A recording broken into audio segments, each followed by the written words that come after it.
Hi అండి. ఇప్పుడు కొంతమంది నాకంటే వెనకాల చాలామంది చాలా వరకు సంవత్సరాలు అయ్యాయి. కానీ నేను ఇక్కడే ఉన్నాను. ఎందుకంటే మనకి ఎన్ని బాధలు వచ్చినా పరమేశ్వరుని తలుచుకుంటే నాకు బాధలు ఉంటాయి. కానీ ఒకటండి, జనాలను మోసం చేస్తే పరమేశ్వరుడే నిందిస్తాడండి. ఎప్పుడూ కూడా డబ్బుల కోసం, లేనిపోని వాటి కోసం, ఏదో మనకేదో వచ్చేస్తుంది, మన కోసం ఇది ఇచ్చేస్తున్నారు అనుకుంటే మనం ఎక్కడైతే మొదలెట్టామో అక్కడికే వస్తాం. జీవితంలో ఎవరికైనా ఏం జరిగిందో లేదో చూసుకోవాలి ఒకసారి. మనం ఎక్కడైతే మొదలెట్టామో మళ్ళీ అక్కడికే వస్తాం. ఆ డబ్బు పెరిగిన కొద్ది మనకి ఈఎంఐలు పెరుగుతాయి. ఆ డబ్బు పెరిగిన కొద్ది మనకి అది కొనాలనుకుంటుంది, ఇది కొనాలనుకుంటాం, అది కొనాలనుకుంటాం. కానీ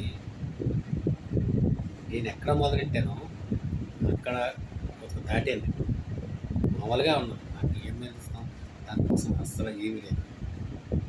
కానీ జనాల మోసం చేసి మీకు దీనికి అంటే దానికి అంటించి, దీనికి అంటించి, దీనికి అంటించి, దానికి అంటించి తీరా చూసినోడికి జనాలు కడకొచ్చినోడికి నమ్మకూడదురా అన్న టైప్లో తయారవుతారు. అందుకే మంచి చెప్పండి. ఇప్పుడు ఎరగతలేకపోతే మీరు డబ్బులు సంపాదించి తర్వాత ఫోన్. కానీ మనిషి ఎప్పుడు కూడా అబద్ధాలు చెప్పద్దు, మోసాలు చేయద్దు.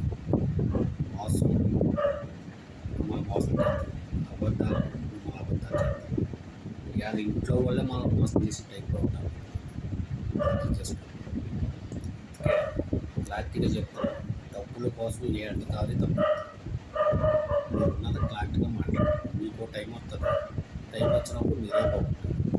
ఊడికి గుడ్డికి లోటు లేకుండా మన లైఫ్ గడిచిపోతుందా లేదా. ఇలా ₹1,00,000 మనకు అబద్ధం చెప్తాం, 10,000 ఎత్తే అబద్ధం చెప్తాం. ఆ అబద్ధాలు నీతిగా నిజాయితీగా బతకండి. అబద్ధాలు వద్దు, మోసాలు వద్దు, ఒకటి మోసం చేయొద్దు, నిర్ణయం చేయొద్దు. ఇప్పుడే మాట చెప్తున్నాను. ఏదైనా సరే క్లారిటీగా మాట్లాడండి. మీకు అడిగితే నాకు అడిగితే మీకు రాని చెప్పేసి నిర్ణయం సొమ్ము, మోసం సొమ్ము మనకు వచ్చేది మనం అడుగుతారు. ఎప్పుడూ కూడా మీ దేవుడు మిమ్మల్ని, మీరు ఏ దేవుడు నమ్ముకున్నారో ఆ దేవుడు మీ వెనకాల ఉంటాడు. మీరు ఎదురుని మోసం చేద్దాం, నాకు డబ్బులు కావాలి, చెడుదారులు వెళ్దాం అనుకుంటే మోసానికి ఇంకా మోసపోతాం. అంటే మరి ఇదే చెప్తున్నా, నాకు లైక్ చేయకపోవడం, లైక్ చేయొద్దు, నాకు కామెంట్ చేయొద్దు, ఏం చేసినా చేయకపోయినా ఒకటే పడి.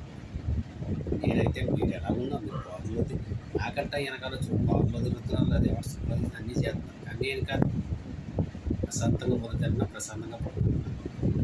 అది నా క్యారెక్టర్. కడుపు నిండా తింటున్నాను, కడుపు నిండా నిద్రపోతాను. మీరు ఎవరైనా కడుపు నిండా తింటున్నారా? మోసాలు చేసి అన్యాయాలు చేసిన వాళ్ళు ఎవరైనా కరెక్ట్గా నిద్రపోతున్నారని చెప్పండి, నేను నీతిని నిజాయితీని వదిలేస్తాను. జై హింద్.